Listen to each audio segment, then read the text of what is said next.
No one cares about the Chiefs anymore. Now we're looking ahead. We're going to talk about who we think is going to win the Super Bowl next year. This is our way too early Super Bowl predictions. And starting things off in the AFC, in the conference the Chiefs just won. And sure, they're still a contender. They're still a quality team. But there's a lot of competition. Obviously, they beat everyone this year. But Joe Burrow's going to be back. Josh Allen is hopefully going to have a new receiving core, and all in all, new talent will be in the mix. Do any of these guys stand a shot on seeing Mahomes? Yes. I think the Chiefs are going to get worse next season. I think they're going to lose one of their best defenders, and maybe even their best defender in Chris Jones. I think he's walking for the biggest contract possible, which the Chiefs simply cannot give him. I think they're going to have some of their skill players take some steps back or retire, and I think Travis Kelce is old enough. We're going to see more of what we saw in the regular season in terms of a lack of productivity this year than we saw last year. He's going to have maybe 800 yards instead of 900 and still be good in the playoffs, but not be the generational tight end. And Andy Reid, one step closer to the big old Burger King-centric retirement home. I think they're going to get worse, which opens the door for two teams for me. The Buffalo Bills, who admittedly are going to have some organizational turnover, and the Cincinnati Bengals. Now, the Bengals have already beaten the Chiefs in the playoffs. They have a very good draft pick considering the type of team they are. They are probably either going to invest that on their offensive line or into a wide receiver. And for agency, they've got money to make a few moves. I think the combination of their defense, which is not going to suffer any real losses, their offense being improved even though they're going to lose T. Higgins, and still having Joe Burrow and Jamar Chase in the playoffs will be enough to make them a real threat to the Chiefs. And, of course, the Bills. Josh Allen's losing Stephon Diggs, Gabe Davis, pretty much everyone else. And if you watched any of our takes on the Bills playoff game against the Chiefs, you know I think that's a good thing. You know I think they desperately need new blood, less toxic blood than Stephon Diggs in that building. Maybe they even lose McDermott too. But their defense, always the question of if they can stay healthy. Even with some injuries, they were great come playoff time. I think they're going to be a little bit healthier next year. I think the offense is going to look a little bit different. I think James Cook is going to continue to take that next step based off strong interior O-line play from guys like O'Cyrus Torrence developing in their second season. I think they're going to be better offensively and also give the Chiefs a run for their money. Now, it just depends on matchups for me. If the Bills face the Bengals and knock them off and have to go play the Chiefs in Arrowhead in the AFC Championship game, the Chiefs are probably going back to the Super Bowl. But if the Bengals can knock the Chiefs off before they play the Bills and Buffalo can get out to an early lead on them, then I think there's a conversation to be had. Obviously, it's just those three teams for me. I don't think the Texans are there yet. I don't think Baltimore will be back given what they're losing. But I don't think the Chiefs will be repeating. Well, the way things stand now, people mention, you just mentioned they're losing Chris Jones, they're losing L'Jarius Sneed, but all these other AFC teams, they're dealing with a lot of the same problems. The Chiefs, they at least have cap space to maneuver around. Will they lose Chris Jones? It seems likely at this point, and at least with the information we have available to us now, but I think they're probably going to be able to land L'Jarius Sneed with the cap space they have available. Rashee Rice certainly established himself towards the end of the season. Maybe they add some more talent in the draft. They are the youngest team in the NFL besides the Packers, so it's not like they're an aging veteran team that's going to get worse. A lot of their young pieces are going to continue to get better. So to assert with confidence that the Chiefs are not going back to the Super Bowl because of XYZ, I think is a little lazy because like you mentioned, and I know you agree on this team specifically, but the Ravens, they're losing their entire defensive coaching staff. They're losing their two best pass rushers. Among a few, Odell's a free agent. Nelson Aguilar, who had some big plays this season, is a free agent. I know he's not the greatest receiver in the world. I don't think either of them are the greatest receivers in the world. And before you really get going, I agree with what you're saying. I still think the Chiefs may be the best team in the AFC.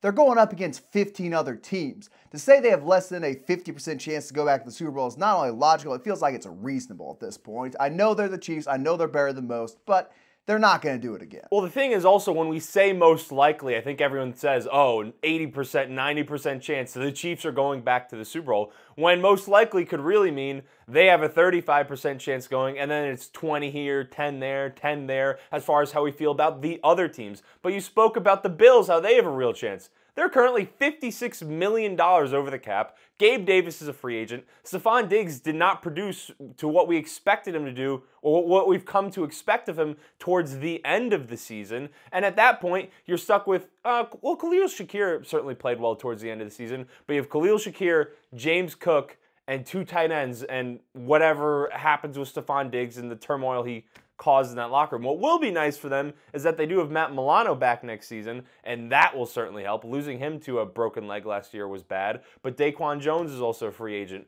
and they're not going to be able to keep some of the key pieces or role players, if you will. I know the phrase to free agency. The salary cap isn't real, isn't necessarily true, but I think there's a real chance they can extend some people, restructure some contracts, delay some money, so maybe it's not going as much against the cap. The $50 million is concerning. If we see teams like the Saints, the 49ers navigate these waters fairly easily, where they manage to re-sign people while still being in cap trouble. They're going to lose some pieces, maybe a few, but I don't think it's going to be some massive overall. I think they will lose Stephon Diggs, which, given his contract, it's going to help the cap a lot too. I mean, I find that narrative silly. If this whole salary cap isn't a real thing, is actually a thing, the Chiefs would have paid Tyreek Hill to keep that piece of their core intact, but instead they traded him, and now they have one of the youngest rosters in the NFL, like I already said. And I know you don't think the Dolphins can necessarily compete this next year, but to the Dolphins fans out there, if there's one watching this video, they're, what, $51 million over the cap. They probably are going to lose Christian Wilkins, who's their best defensive lineman, or certainly interior defensive lineman, one of the better defensive tackles in the NFL.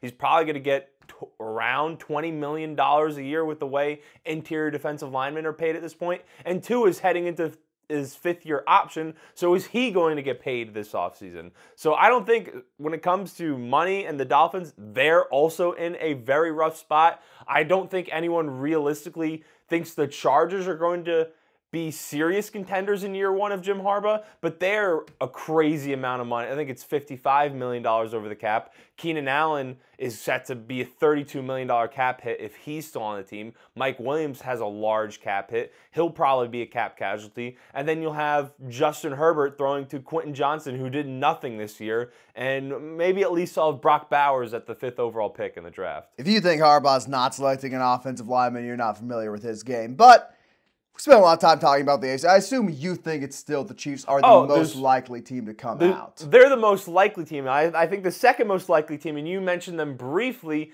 is the Houston Texans, because in year one, they overachieved. They won a playoff game against the Browns, and CJ Stroud won Offensive Rookie of the Year. They have draft capital this year. They're only going to add pieces. I think they have the third most cap space in the NFL right now, and we saw in that second playoff game against the Ravens, they were young. They had a bunch of procedural penalties that don't happen when you're a veteran team or a team that's been there before in the playoffs, playing in the biggest moment on the road in Baltimore. So I think getting Tank Dell back, if he's healthy for the entire season, adding some more pieces to that offense, adding more pieces to that defense, they're my second favorites right now. That's a bit more of a hotter take to go back to the Super Bowl. I mean, they play in the AFC South, which gives them a very easy path to the 1 seed in terms of not having much divisional competition. Maybe the Jaguars improve. Who knows on that? I do not like picking quarterbacks in their second year to have breakout seasons if they've had a great first year. Maybe someone like Bryce Young or Richardson, who hasn't had that much go on tape, who's in a bad system, have a breakout. But sophomore slumps are a real thing for a lot of quarterbacks.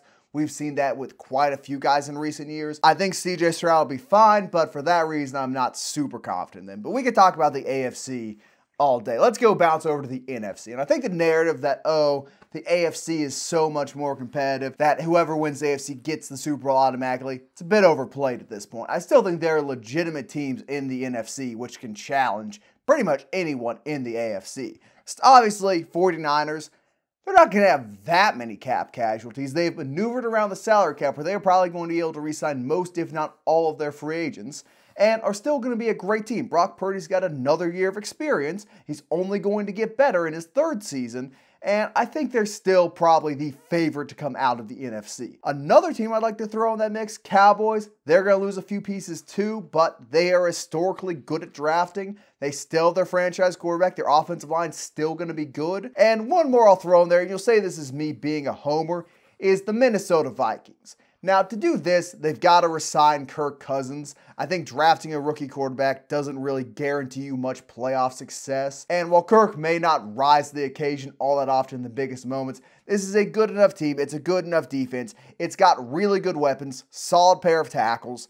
They could conceivably make some noise in the playoffs. They beat the 49ers this season with a healthy Kirk Cousins. They match up against them well. And if they get the 49ers in the AFC Championship game, they can probably beat them. Might not be a team like the Cowboys or the Eagles because it's not a good matchup for them, but those are the three in the NFC I really see having a shot. Maybe the Bears if Caleb Williams is phenomenal his rookie year. They've already got a very good roster, but those are the three. So there's no Detroit Lions love. Honestly, I see the Detroit Lions getting bounced by someone like the Vikings in the playoffs. I think they're going to have a rougher schedule and finish with 10 or 11 wins. They could make it back to the AFC Championship game. They could make it back to the Super Bowl. I don't think it's going to be this year, though. I think they need another year. I for sure thought I was going to hear some more Detroit Lions propaganda coming from that side of the table.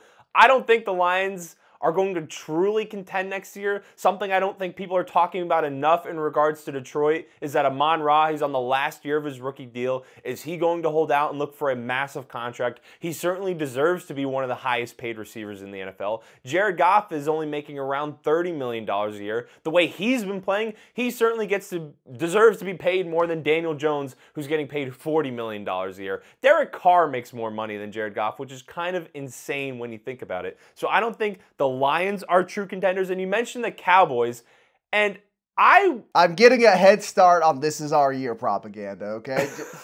I bought into it a little bit this past season. It looked like they finally had the pieces in place to win some playoff games, potentially make a conference championship. CeeDee Lamb was playing at a top 3 receiver level. Dak Prescott was great during the regular season, but they still lost some key big games, got embarrassed by the Buffalo Bills during the regular season, and then they fell flat on their face in the playoffs. The New York Jets have more playoff wins and more conference championship appearances than the Cowboys do since 2000. That just shows how pathetic they are in the playoffs. Due. You keep saying they're due just because it hasn't happened, but when that is a fact, the Jaguars have been to a conference championship more recently than the Cowboys have. I think they might even have more playoff wins in the last 24 years than the Cowboys. Not quite sure on that one. But I need to see the Cowboys do it in the playoffs sometime in my lifetime before I start predicting them to go to the Super Bowl, especially when their center's a free agent.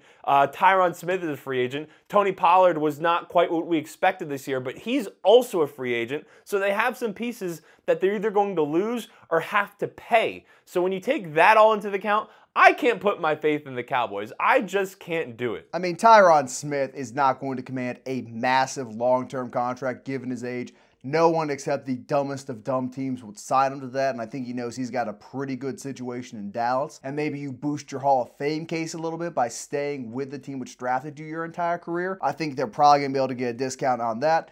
Tony Pollard, I mean, look, you can replace a 1,000-yard rusher behind a really good offensive line like that. It's not hard to get a new Tony Pollard. There's also Dan Quinn leaving. We have Mike Zimmer stepping in, so you have a different defensive coordinator. And you have Stephon Gilmore leaving. So it feels like too much change, and given the Cowboys' history, I do not trust them to win playoff games in the NFC next year, let alone make it to a Super Bowl. I mean, look, you can say that about pretty much every team in the NFC besides the 49ers and maybe the Eagles. Oh, I don't trust them. They've got a storied history. There's a lot of failure in the NFC. Now, the 49ers, I do think it makes sense why they're the highest in the odds right now. I mean, Brandon Ayuk doesn't seem to be too happy.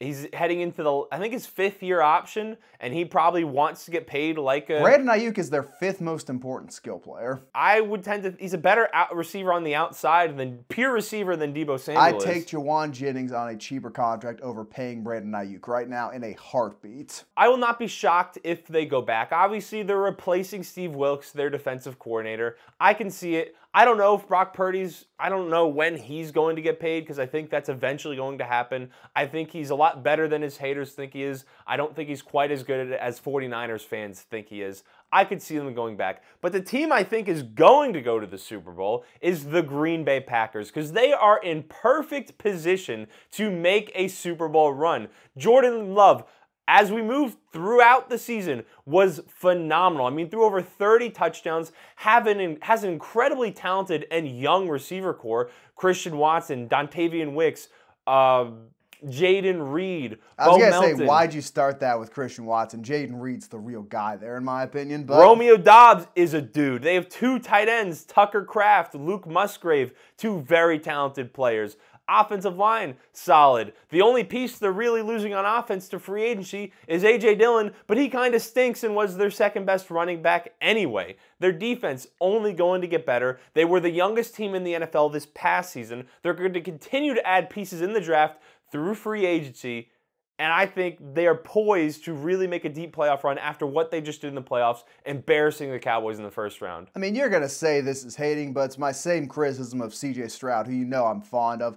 Jordan, it's not your prototypical sophomore slump, but now everybody in the NFL, the geniuses of the football world, have film of Jordan Love playing an entire season, which is something they did not have. Essentially, he was a rookie this year, aside from sitting behind Aaron Rodgers and getting as much of experience as he can. I think he's going to regress just a little bit, but I don't think he's going to be as good this year as he was last season. I think enough film is out of him, defense will be preparing for him more, and losing A.J. Dillon, it takes away the power run game dynamic a little bit from the Packers. I think it's a more impactful loss than you're giving it credit for.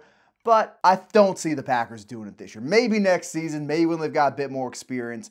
But being a super young team and having no playoff experience, it's got what cost Detroit in the playoffs this year. And aside from, of course, the rich history of failure that got going on up there in Michigan, what's the difference? So if you had to guess, I know, like I stated earlier, I think when we say most likely, we don't necessarily mean 100%, 90%, or even 80%.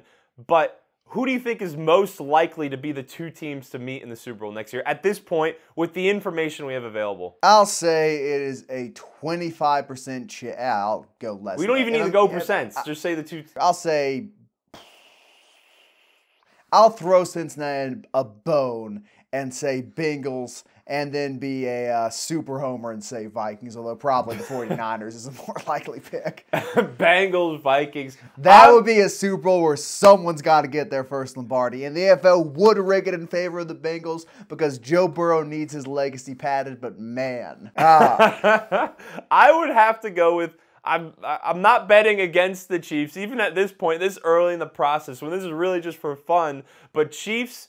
And I feel good about the Packers next year. You feel good about the Packers? I do. Oh, boy. I think 3 NFC North teams will make the playoffs. That's my, that's not even a hot take. I think that's just my take. And then the Bears will win 8 games. The NFC North will be the best division in football next year. Well, with the Bears, I mean, they won more games than we expected last year, but adding another rookie quarterback to that mix. I'm pretty sure I said in the range of 5 to 7 was their ceiling. And how many did they win? They won 7 games? Yes. I mean, I think I have a pretty good lay of the land in terms of the NFC. Anyway, those were our thoughts. Those are who we think is going to be in the Super Bowl next year. Let us know what you think down in the comments below. Tell us why we're woefully wrong and why the Indianapolis Colts will win the Super Bowl. We will see you next week.